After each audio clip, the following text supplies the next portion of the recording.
Hey guys, this is a Powell County in-service video on how to mix an epi drip and how to give epi as a vasopressor IV push, also known as Push Dose Epi.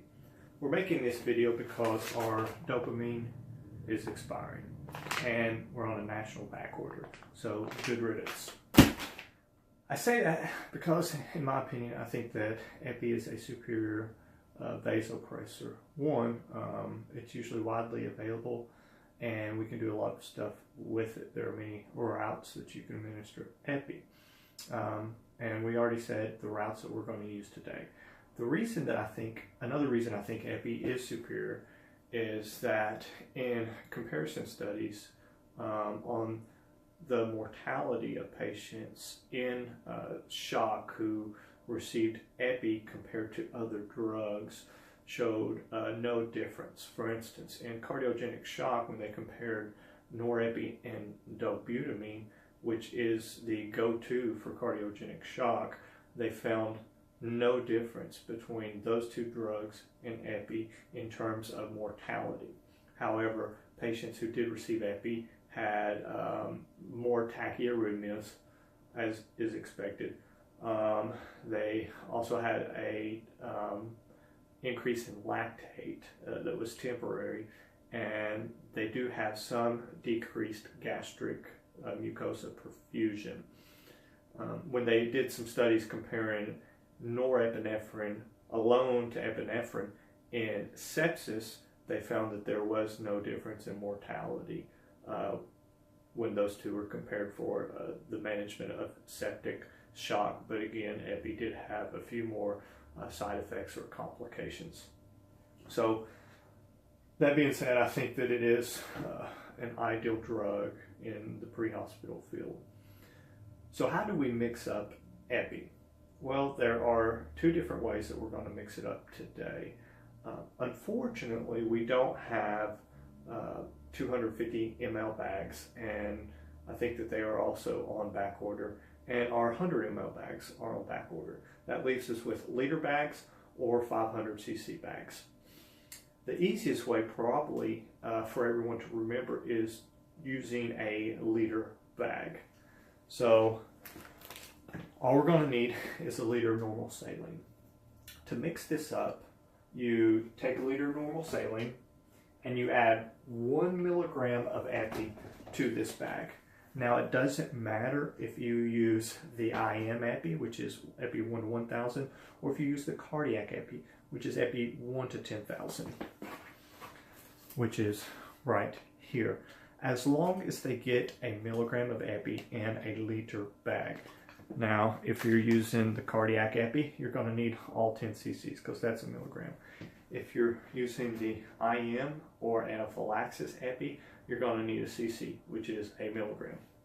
So you take a milligram of epi and you put it in your bag and you mix it up.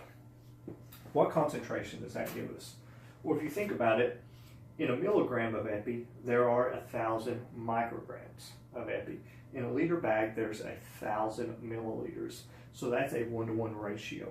So there is 1 microgram of epi for every milliliter of saline. We're also going to want to use a 10-drop set to make things simple. Now, using a 10-drop set, that means that for every 10 drops, a milliliter of fluid is given. Okay, so our concentration, as we said, is 1 microgram per ml. If you give 10 drops, you're giving 1 microgram. If you're giving 20 drops, you're giving 2 micrograms.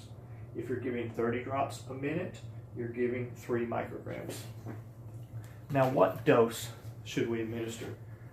Well, the state protocols that have approved an epi drip and push dose epi in the setting of a drug shortage say that we should use 0.02 to 0.4 micrograms per kilogram per minute.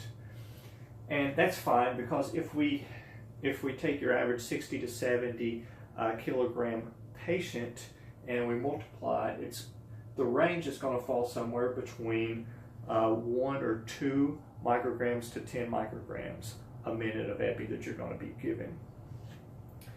And it's titratable. So we've got a very dilute concentration here. So you have to give a lot of fluid to give the dose of epi that you're going to need. And that could be an issue with some patients. For instance, in your cardiogenic shock patients, or if they have pulmonary edema, or if you hear some rales, you're not going to want to give a lot of fluid, which is almost impossible with this method. The good thing about doing it this way is that it's hard to give too much. But if we need to give more epi and less fluid, which shouldn't be a case in a lot of patients except for probably your cardiogenic shock patients, if we need to give more epi and less fluid, we need to either decrease the amount of fluid or increase the amount of the drug. One way to do that is either by using a 500 cc bag or by putting an extra milligram of epi. So instead of 1 milligram, we would use 2 milligrams. Doing it that way would give us a concentration of 2 micrograms per ml.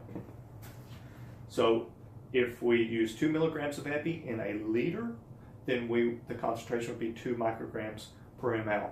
But if we half the size of the liter and we use a 500 ml bag, the concentration would still be 2 micrograms per ml, and we still only have to use 1 milligram of epi. So now if we use this concentration, then our dose essentially doubles. If we make it 2 micrograms per ml and we give 10 drops, instead of 1 microgram, we're giving 2. If we're giving 20 drops a minute, then instead of 2 micrograms, we're giving 4, and so forth. Now, this is easily titratable in the concentrations that we're using. When you give epi, epi has a variable response depending on the dose that you're giving. At lower doses, you increase the inotropy, or you increase the strength of the cardiac contractions. At mid to higher dose, you also increase the inotropy, but it's also more of a pressor. So you're squeezing the vessels down, which would probably be needed in things like sepsis or anaphylaxis, where there's widespread vasodilation. You want to turn the you want to decrease the volume of the vessels. Now, if, for instance, you have a patient who is crashing right in front of you, this is usually used for the patient who's about to die, or as a bridge to setting up a drip, but it can really be used either way. What we can do is set up what's called Push Dose Epi. To set up Push Dose Epi, all we need is 1 milliliter of epi, 1 to 10,000. 1 milliliter of epi, 1 to 10,000, is 100 micrograms. If you have this cardiac epi, which is 1 to 10,000, all you have to do is draw up 1 milliliter, which is also 100 micrograms. So what we're going to do is we're going to put a needle on a 10 cc flush, and I already locked that. You're going to put a needle on a 10 cc flush, insert it into your vial of cardiac epi, and pull out 1 ml. Once you pull out 1 ml, then you can draw up, there's many ways to do this, but this might be the easiest. You can draw up 9 mLs of saline, always using a sterile technique, of course. So you're going to draw up the 9 mLs of saline, so you should have a total of 10 mLs of fluid in here, and you're going to shake it up, gently shake it up, okay, because you want that medication to spread and be equal. So that leaves our concentration of 10 micrograms per ml, because remember, we took 100 micrograms and put it in a 10 cc syringe. That makes it 100 micrograms, or correction, that makes it 10 micrograms for every ml, for a total of 100 micrograms in 10 mLs. The dose for this is a half an ml to 1 ml per minute. Remember that when you're using this, the response, it's going to be a quick response, but it's going to be short-lived. So you're either going to have to set up an epi drip, you're going to have to keep bolusing this. In most cases, if we're giving this, we're either really close to the hospital and the patient's about to die,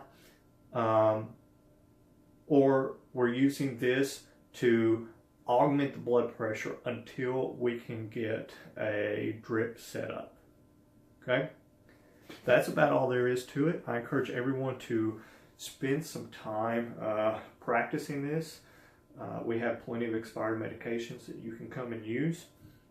If you ever have any questions, email me or call me. This is some stuff that we're probably not familiar with because we weren't taught it as much as we were dopamine in paramedic school. So there's a margin of error that is pretty big. So we don't want to make any mistakes and give too much epi. Thanks.